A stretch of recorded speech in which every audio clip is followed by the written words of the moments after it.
Joining me now to talk is Julien Théron. He's a political scientist and analyst at the University of Versailles and Paris. Thanks for being here. President Hollande earlier today announcing France is going to take in 30,000 Syrian refugees over the next 2 years as planned. How is that going to go over with the French public, do you think? Well, it's a message. It's a message for the public, but for ISIS as well, meaning that we won't have a political agenda regarding to what you want us to be afraid of the refugees. We have a very good former head of anti-terror justice department, and he said that the risk is very low with the migrants. I mean, the roads might be used by the terrorists, but counter-terrorism is about civilians of terrorist cells. It's not about migrants. So it's a very good gesture. You want us to do that? We won't do it. Let's take some more in. Very interesting. Tell me about the concern about intelligence failures that they didn't cause the terrorist attacks, but they could have possibly not prevented them from happening.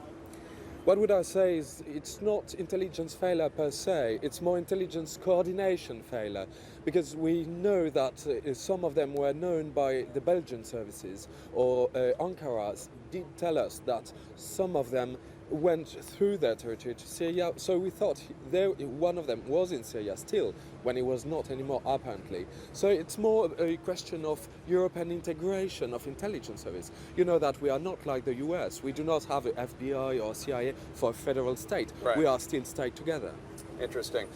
And tell me what you're hearing from your students. What is the mood of the French people, as far as you can tell from your students at the University of Versailles and Paris? Are people afraid? Are they defiant? What are they feeling? I could even say more than just the students. Generally speaking, people are still kind of in shock. It didn't go down. I was speaking with a lawyer who works with refugees, and he told me that it's actually like the refugees, it's post-trauma stress actually. So a lot of people are like that, and the younger are a bit lost. They don't know if they have to be afraid, if they have to take care. One of them asked me like, may I go to have a drink with my friends during the weekend and so on? Really? I said like, yeah, of course you can. I mean, you pay attention like normal attention, but of course you can. You're protected. I mean, we have 115,000 security officers around to protect us, and we are working every night and every day to protect the population. So of course they can.